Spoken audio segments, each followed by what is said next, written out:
the agenda is hearing, I guess, a report from the Social Justice Committee about some hate and bias activity that went on in our neighborhood just over a week and a half ago. Yes, I'm Gary. I'm the chair of the Social Justice Committee. And 2 Sundays ago, people woke up to anti-Semitic flyers, and there were about 10 variations of them. They've been distributed all throughout the country. They're two-sided. They either started way down south, maybe in South Virginia, probably, but more likely started up from my house on Mill Springs, went down Altura Street, Victoria, across Chimney Rock, Lancaster. They hit Irvington a little bit in there, Knight Street, behind Walmart, is that Ferndale? Federal Lane. Federal Lane, skipped over under Beltline, hit Maxwell. Not sure how much they did in the River Road area, and then went to Fox Hollow area and hit South Eugene. Within 24 hours, the police had at least 50 reports of flyers being distributed. And we know there's a lot of that, because one by one I went around and just looked all over the place and saw where they were. And ended up friends at the and then a lot of people reported through the Oregon State Department of Justice, or we think there's a lot of people going through there. Those won't get funneled back to the city of Eugene for a while. Tuesday, we had a meeting with 7 people, and we had connected with 2 groups. CALP, either of you know what that? Community Alliance of Lane County. Thank you. And SURJ, Stand Up for Racial Justice. And they really brought a lot of tools to the table and bodies to the table for us. And 2 things came out of that meeting. One was the canvassing that we did Sunday afternoon, and we had about 50 people at that. The SURJ people brought in the majority of those people. The other thing that happened at that was we were challenged by someone in the meeting, what's the Christian community, what are the churches doing? And so I contacted my pastor, and by Saturday we had put together something where some churches had gotten together and walked around Temple Beth Israel during their services Saturday morning. Excuse me, I'm really emotional about this because that was so moving, so moving. People walking into it, they were going, I'm afraid, we are afraid, we Jews are afraid. And thank God people are here, because probably wouldn't have come today if you guys weren't here. People were walking in, they were rubbing their eyes and crying and just going, thank you, thank you, thank you. It was, I didn't know what this meant to them when we did that. It was going, you know, our goal tomorrow afternoon is to make Santa Clara safe and welcoming. But this, now that I see this, I really understand what this means. This means a lot more than I ever dreamed of. And so anyway, we did that. And then Sunday at 2, 50 people gathered. We sent out, let's see if I got this right, I didn't get the maps. 20 maps with 30 flyers each. And they went pretty much along that line. I described north to south. Well, like 30 groups, or the 20 groups went out at the same time. And distributed the flyers or talk to people. It was preferred that they talk to people, but some people were home, so they put the flyer in the door. But apparently all but one conversation was extremely positive. One person kind of pushed back, but people just, a lot of people hadn't seen the flyer because people had been going around the morning picking them up, me included. And it was just, you know, people who didn't see the flyers were just there saying, you don't need to explain too much about the flyer. I don't want this in our community either. So I just want to thank our Justice Committee. They really responded quickly, and CALC in particular, and especially SURJ, because they probably brought 35 of the 50 people to our community. Thank you.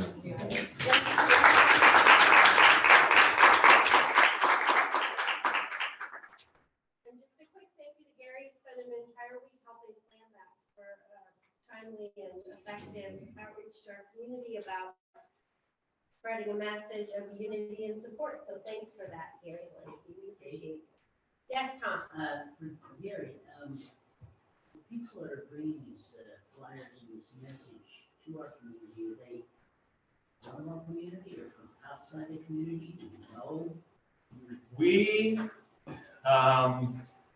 because they were in Springfield, Oregon a month prior to this incident, we think they are in this community. It's all across the United States, the exact same flyers from East Coast to the Midwest. It was kind of funny, but I Googled, so I was going, as soon as I saw it, I said, no, I better get up to speed and find out what they did in Springfield. So I Googled Springfield anti-Semitic flyers, and I started reading the article, and then I was going, this doesn't quite, it was the exact same, they had pictures of the exact same flyers. And so this doesn't seem quite like Springfield, Oregon. And then I went back up to the date line, and it was Springfield, Missouri.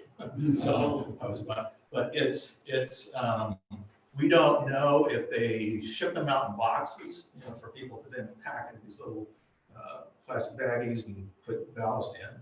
Because there's next door, there's somebody had a camera of the pickup just going down slowly, throwing these things out just on the sidewalk. So we suspect that there's somebody locally that is involved, but it's unless you've got some really good color, low light cameras, you're not going to catch them.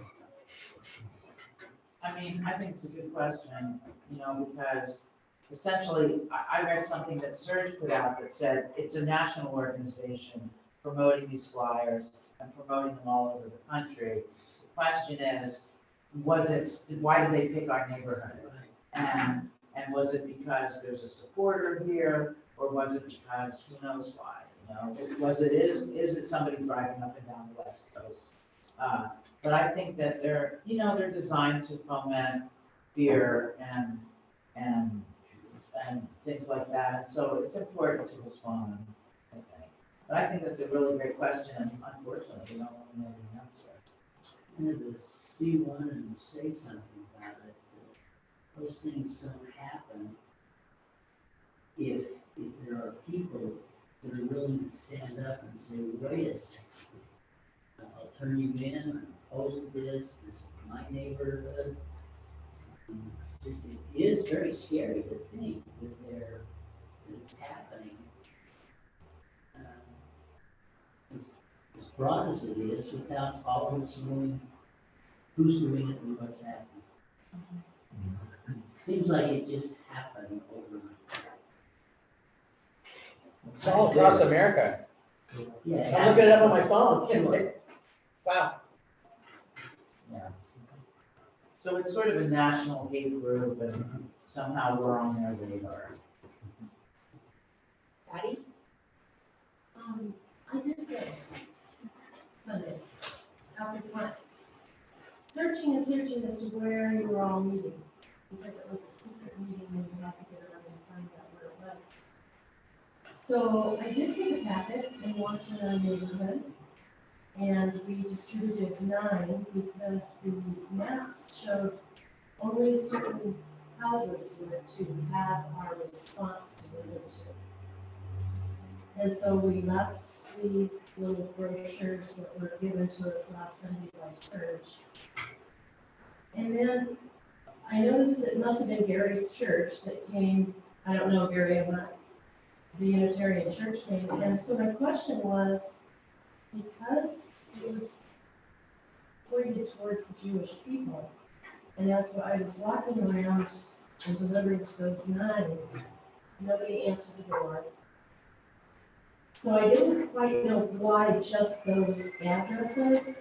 So I asked Kate, and she said that those were the ones that had been thrown into the driveway. So, I don't know. But my question is, were the pastors of the 9 churches that are within this area that this happened, and were they invited to join us? Because my friend and I who went, there were maybe 3 or 4 from the neighborhood. I didn't see, maybe some of you showed up and I didn't recognize you, but most of them were from the Friendly Street neighborhood, or Surge, or Cal, or Unitarian Church showed up with their shirts and ended up in some of my friends' doorsteps, and they were wondering why they were getting the flyers. So I talked to my pastor, and he didn't know anything about it, and he's right smack dab in the middle of all this. So I was curious why pastors within our neighborhood didn't know about it. I'm just talking about our social justice committee. I'm not sure why Serge didn't contact them. But our social justice committee would certainly love the contact info of churches in Santa Clara. Oh, it's Because very easy to get within about 2 minutes. Well, it does take me 2 minutes. Because we have a lot of things that we would like to communicate with the churches out here, so I would welcome a list. Yeah, that would be great. I think you should. Yeah, I talked to about 6 of them, because I just wanted to know, because it was everybody in that group at Spring Creek. There wasn't anybody really from my neighborhood, because I walked over. And I then talked to quite a few in my neighborhood that they hadn't heard about. Some had heard about it through Facebook, I guess. There was some postings on Facebook. So it was just felt uncomfortable having so many people from outside of our community come in. Rather than people within our community come together. And that's why we need to organize more. I mean, that's why there weren't more people coming, because, we don't have that many members in the social justice group, and, we don't have phone trees, and we're not, so I think the more we organize and more people come to meetings and more pastors we reach out to, then, then that's when we'll show up and respond. That's why I think there weren't that many. It just wasn't posted on the Santa Clara. We didn't get it that way. I got it from a friend who read it in the registrar and sent me the one that happened at that river road, and then you have to click on and get to Surge. I think you have to register with Surge in order to get the private meeting that was happening. I would just share my experience of it. I was so grateful that 50 people from not in our neighborhood were compelled to come and show support for our neighbors who maybe feel threatened or unsafe or unwilling to stand up, don't know if they're being targeted personally as an individual, don't know that hundreds of people in our neighborhood receive the same flyers, and to feel like all these people were willing to give up their time to come and help make people in our community feel safe, I thought was a great showing of kindness and tolerance. And I was moved by that. And, it bolstered my willingness to be part of the bias response team. So if you don't want to serve on the social justice committee and go to meetings, but you want to be on the bias response team when something happens and you need bodies to do something, to go clean up a paintball accident, to go flyer, to show up and help people, then that's something you could choose to sign up for. And so that's why I was involved, because I'm not interested in more meetings, but I'm happy to be on the bias response team. Oh, sorry. Yeah, Martha. Yeah, I'll chip in and echo what Kate said. I thought it was great organizing on Gary's part, because all of this unfolded just in a few days, in less than a week from the time the flyers showed up. Gary had done all the networking with these other organizations in the community and garnered a lot of support. And I think it's really valuable to have people show up from other communities and help out, and know that there's solidarity across the neighborhoods dealing with something like this. And yeah, I felt it was very, thank you, Gary. Good job. Yeah, John? I would just say, in case folks don't know, we do have this thing called the bias response team. It's open to all community members.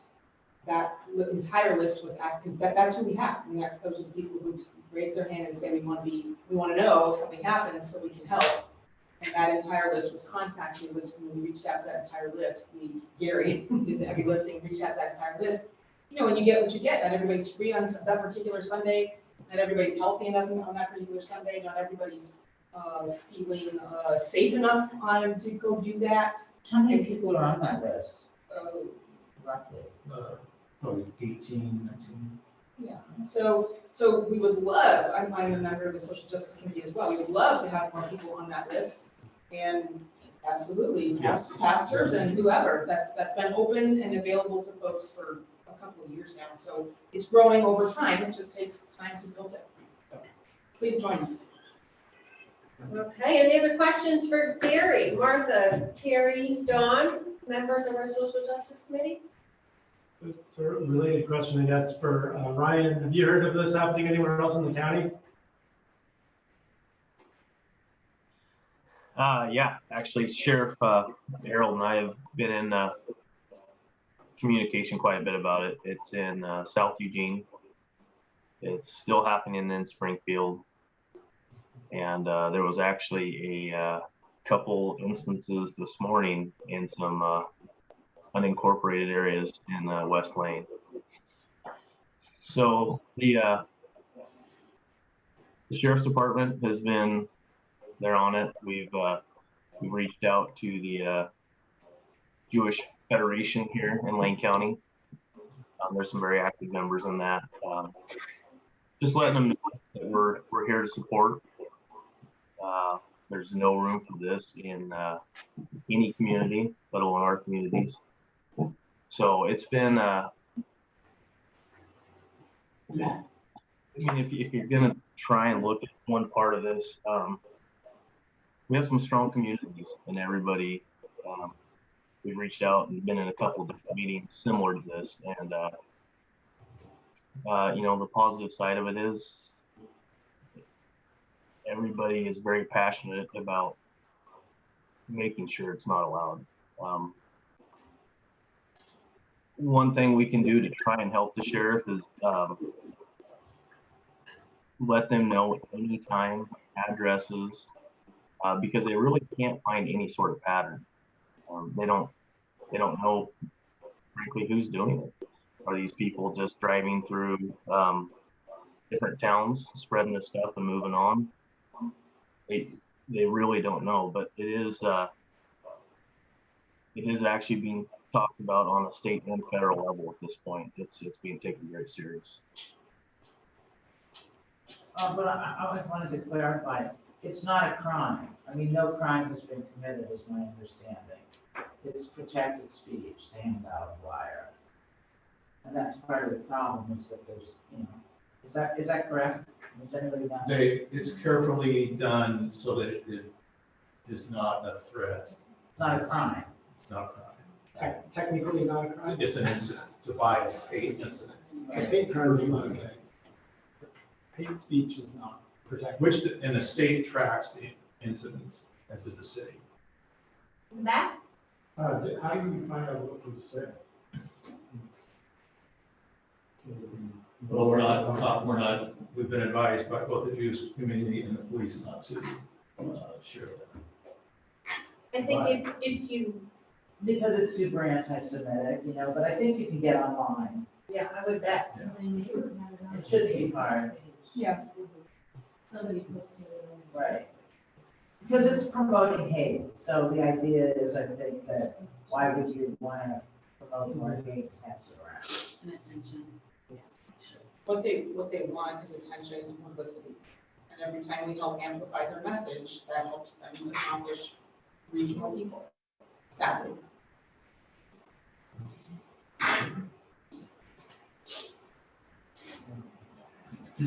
Okay, any other questions or comments? All right, Ron